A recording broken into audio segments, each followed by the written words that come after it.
when you move from country to country, continent to continent, there are certain etiquettes that are acceptable in some areas and some etiquettes that are not acceptable in some areas.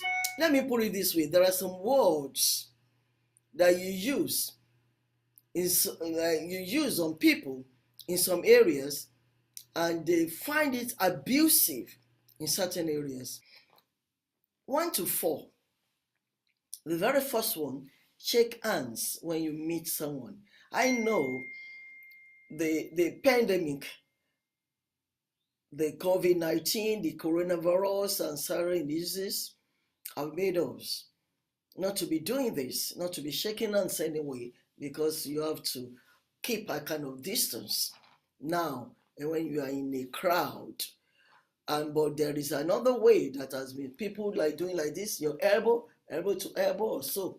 But normally, before the pandemic, one of the social norms is that when you are introduced to someone, it is acceptable to shake hands with such a person. The second, when you're speaking with a person, make direct eye contact. But if you're looking at your phone, or you are looking left or looking right or looking elsewhere, the person will think you are not listening to him or her. So when you're speaking with a person, because when you speak, that's a kind of communication. And in real communication, it's a kind of win-win situation where you make somebody to understand what you're saying, and you listen to understand what the other person is saying. So it's good. It's a good norm within any community or society to make direct eye contact with whoever you are speaking with.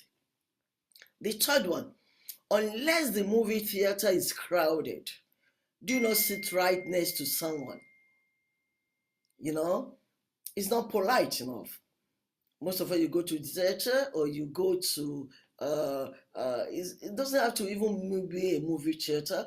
You go to an event, an institution, you don't know the person before. It's different if somebody who is a friend or somebody you have known and you want to, you can just go in and sit, or it's a family member.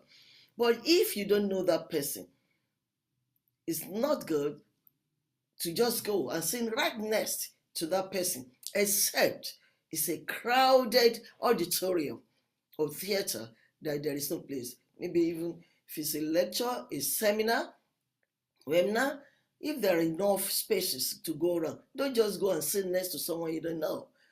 It's different from when you have a kind of cocktail. When you have cocktail, you move around, you interact. But in an auditorium, in a movie theater, you just don't go and sit right next to someone else. But if it's crowded, yes, you can do that. The fourth one, do not stand close enough to a stranger to touch arms or hips. Don't invade someone's personal space. People are guiding jealously their space. Respect other people's space. Thank you.